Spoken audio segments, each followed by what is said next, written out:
देखिए बेटा, last lecture में हमने साइन कन्वेंशंस किए थे शायद। साइन कन्वेंशंस मैंने आपको बताया था, जो डिस्टेंस लेफ्ट में होगा वो क्या होगा नेगेटिव, जो राइट में होगा वो क्या होगा पॉजिटिव, जो ऊपर डिस्टेंस होगा प्रिंसिपल एक्सिस के पॉजिटिव, जो नीचे डिस्टेंस होगा प्रिंसिपल एक्सिस के नेगेटिव। अब बात करते हैं बेटा हेडिंग डालिएगा, इमेज फॉर्मेशन।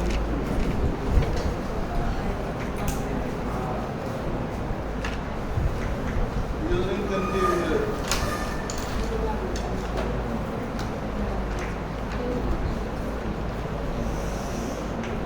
ये देखिए ये कंकेव मिरर है, ये प्रिंसिपल एक्सिस है, इसे क्या बोलते हैं पोल, फोकस, छह केसेस बनेंगे, छह अलग अलग स्थिति में पोल है लास्ट सीधा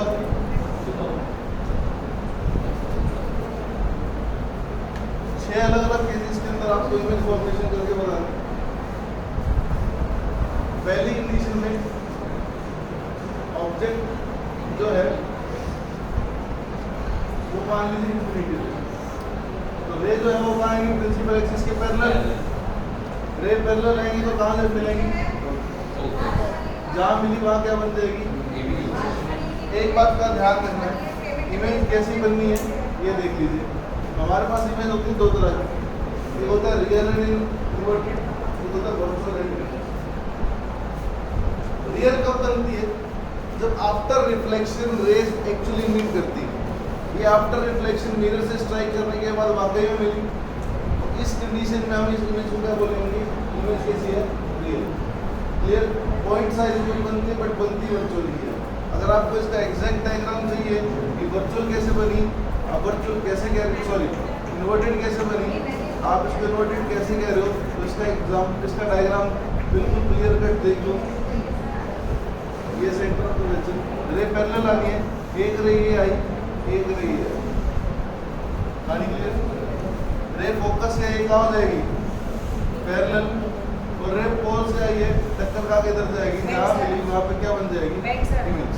तो दोनों कंडीशन के अंदर आपको इमेज मैंने बना के दे दी, सामने रखी, दोनों कंडीशन में ऑब्जेक्ट इंफिनिटी पे,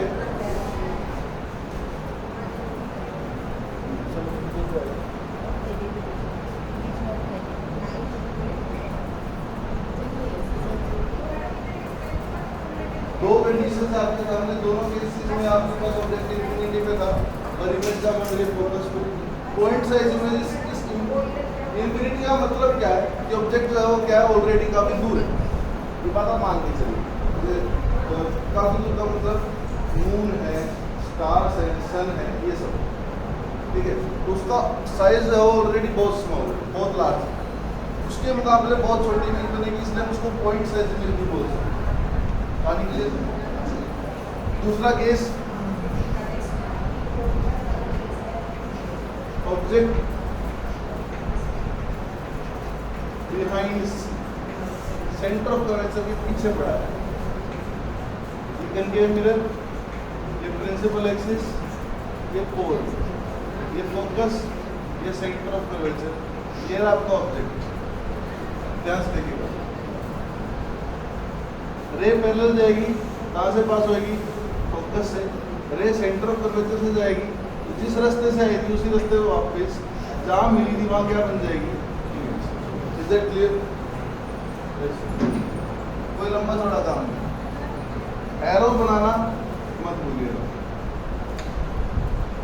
अगर हम इसके बात करें, हमें यहाँ पर पोजीशन, नेचर और साइज देना होता है। पोजीशन एट एफ इमेज का बनती है फोकस पे, nature real and inverted, size very diminished, बहुत छोटा as compare to the object. Clear? अगर आप इसकी पोजीशन, नेचर और साइज बताएंगे, position between C and F, nature real and inverted, size diminished, ये आप देख नहीं पा रहे, इसके मुकाबले इसका साइज छोटा है। Clear? Case number 3, object at C, centre of curvature पे ये आपका कनकेव मिरर है, प्रिंसिपल एक्सिस है, ये पोल है, फोकस, सेंटर ऑफ कर्वेचर, ये आपका ऑब्जेक्ट। रे पैरेलल जाएगी, कहाँ से पास होगी? फोकस से। रे फोकस से आएगी, कहाँ जाएगी? पैरेलल, जहाँ मिली वहाँ क्या बन जाएगी? इमेज। ऑब्जेक्ट भी सेंटर ऑफ कर्वेचर पे था, इमेज भी सेंटर ऑफ कर्वेचर बनेगी। इस कंडीशन में अगर आप देखेंगे आपको पोजीशन, नेचर और साइज बताना, तो पोजीशन क्या बोलोगे? At C, nature real and inverted, size same, बिल्कुल सेम है the size of the object. Clear? मैं फर्स्ट केस को ये कंसीडर कर रहा हूँ, ये कंसीडर नहीं कर रहा, आप ये वाला डायग्राम बनाएंगे नंबर 2। केस नंबर 4 देखिएगा, आप शुरू यहाँ से लीजिएगा। Object between C and F, centre of curvature और फोकस के बीच में, कनकेव मिरर, प्रिंसिपल एक्सिस, ये क्या? Pole, focus, centre of curvature, ये आपका ऑब्जेक्ट। रे पैरेलल जाएगी, कहाँ से पास होएगी? फोकस से। रे फोकस से आएगी, कहाँ जाएगी? पैरेलल, जहाँ मिलेगी वहाँ क्या बन जाएगी? इमेज। आप इसका पोजीशन, नेचर और साइज बताएंगे तो क्या बोलेंगे? पोजीशन बिहाइंड सी है, नेचर रियल एंड इन्वर्टेड है, साइज एनलार्ज है, बड़ा हो गया। इमेज का साइज ऑब्जेक्ट के साइज से आपकी बार बड़ा है।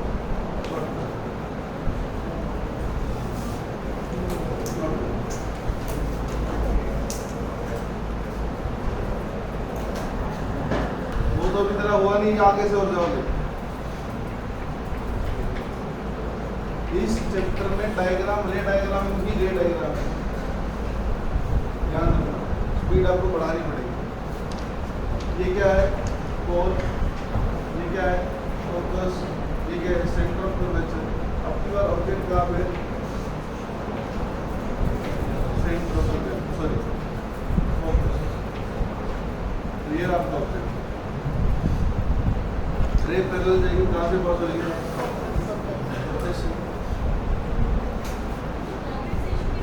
रे पोल पे आएगी,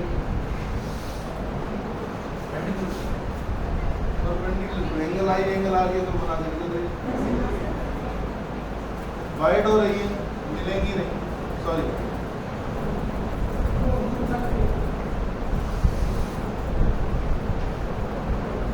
आपस में पैरेलल हो जाएगी। जब ऑब्जेक्ट इंफिनिटी पे था तब भी ऑब्जेक्ट रेज जो है पैरेलल आई थी। अब जब रेज पैरेलल जा रही है आफ्टर रिफ्लेक्शन, तो इमेज कहाँ पे अपनी जा रही है? तो एक बेसिक फंडा है, ऑब्जेक्ट फोकस पे, इमेज इंफिनिटी पे, ऑब्जेक्ट इंफिनिटी पे, image.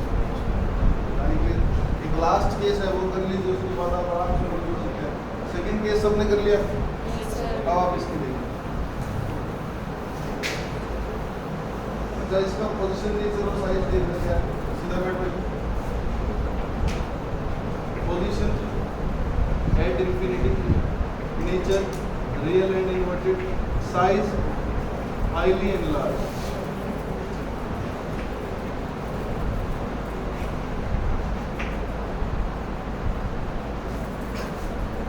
Case number 6, principal axis. ये क्या है? Pole, focus, centre of curvature, ये आपका ऑब्जेक्ट। रे पैरेलल जाएगी, कहाँ से पास होएगी? फोकस से। और रे पोल पे आएगी,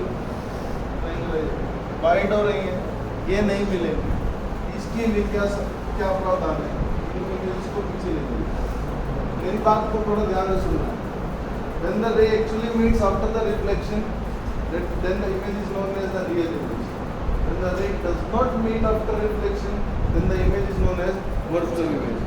और उल्टी इमेज को बोला जाता है इन्वर्टेड, और सीधी इमेज को बोला जाता है। तो ये यहाँ पर रे आप वाकई में नहीं मिली, तो ये इमेज क्या है? वर्चुअल। और सीधी बनी है तो वो क्या है? इरेक्ट। ये सारी उल्टी बन रही थी तो वो था इन्वर्टेड। यानी क्लियर।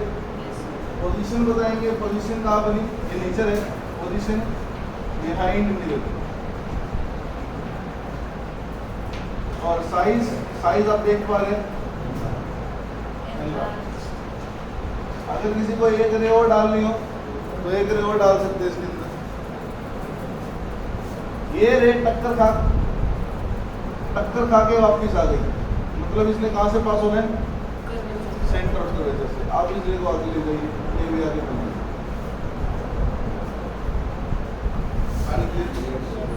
आपकी मर्जी कैसा डायग्राम बनेगा, बट क्या आप क्या लिखेंगे, object between FP and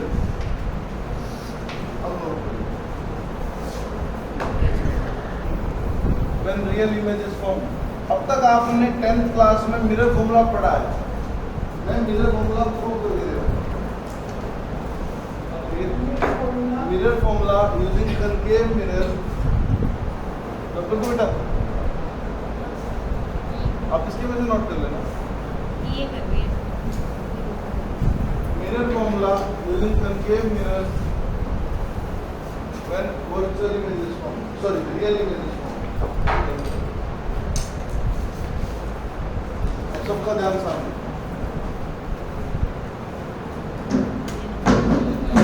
mirror formula एक नहीं 3 बार होता है, 3 बार होगा, तो ध्यान से देखिए। लास्ट में यस, ये concave mirror है आपके पास, ये प्रिंसिपल एक्सिस, ये क्या है, फोर, ये फोकस, ये सेंटर ऑफ फोकस, ये आपका ऑब्जेक्ट। ये रे पैरेलल जाएगी, कहाँ से पास होगी, फोकस से। रे सेंटर ऑफ कर्वेचर से आएगी, टक्कर खा के वापस रे पोल पे आएगी, एंगल आगे तो 90 चल जाएगी, जहाँ मिला वो सारा कुछ वहाँ क्या बन जाएगी। या तो क्लियर बेटा, आज बता रहा हूँ, पूरी ऑप्टिक्स में ये चीज़ें लीड करती हैं। ऑब्जेक्ट की हाइट को हम ए बी से रिप्रेजेंट करेंगे और इमेज की हाइट को ए डैश बी डैश।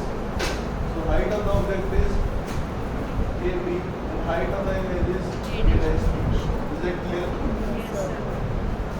अब देखते जाइए, हम कहते हैं बात ऐसी है, ट्रायंगल ए बी सी दिख रहा है आपको, वो सिमिलर है किसके, triangle A dash B dash C. उनकी हाइट का रेशो और उनका बेस का रेशो बराबर होगा। इसकी हाइट कितनी और उसकी हाइट कितनी, इसका बेस कितना और उसका बेस कितना, वो दिक्कत। अब कहा triangle A B P similar है किसके, triangle A dash B dash आपको ए बी पी सिमिलर है इसके A dash B dash P. तो इनकी हाइट का रेशो, इनकी बेस का रेशो जो होगा बराबर। हाइट तो सेम है, क्या है, A B by A dash B dash. इसका बेस कितना, बी पी, और नीचे वाले का बेस कितना, B dash B dash.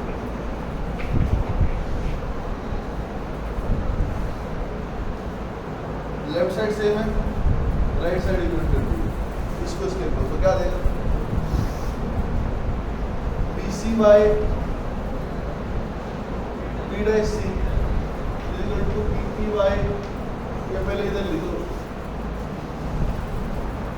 BP by B dash B किसके इक्वल होगा, BC बाय B डैश।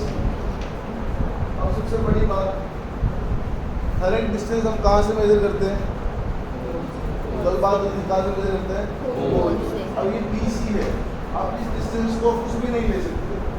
आपको डिस्टेंस के अंदर डिस्टेंस लिखना है तो पोल इंट्रोड्यूस करना पड़ेगा।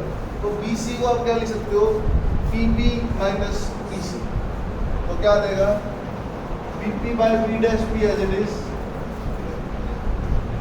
इसी की जगह PP माइनस PC। इतने में से इतना माइनस कर दो, B डैश T निकालना है आपकी बात, तो PC में से क्या माइनस कर दो, माइनस कर दो B डैश। तो क्या देगा PC माइनस PP डैश। अब PC PP PP डैश तीनों की वैल्यू लिखते हैं। PC क्या है पोल से सेंटर का डिस्टेंस, तो वो क्या हो गया R, पोल से B B में क्या है ऑब्जेक्ट,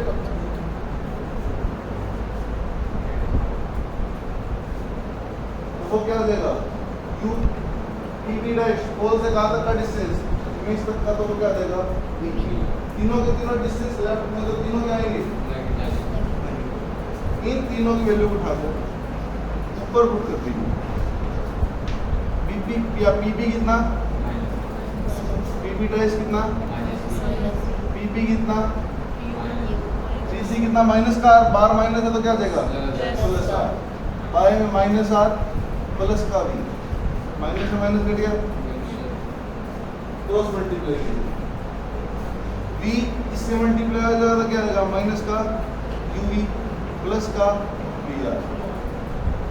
तो दिक्कत, अब U इससे मल्टीप्लाई हो तो क्या आ गया माइनस का UR प्लस का U।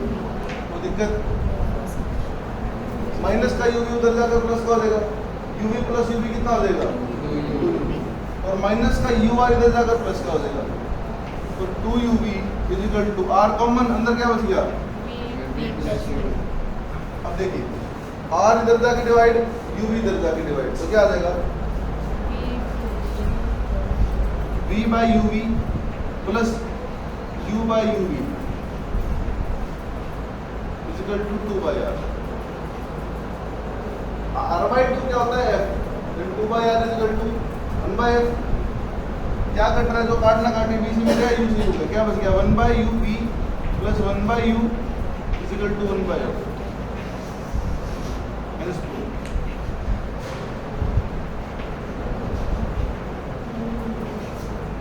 Is that clear?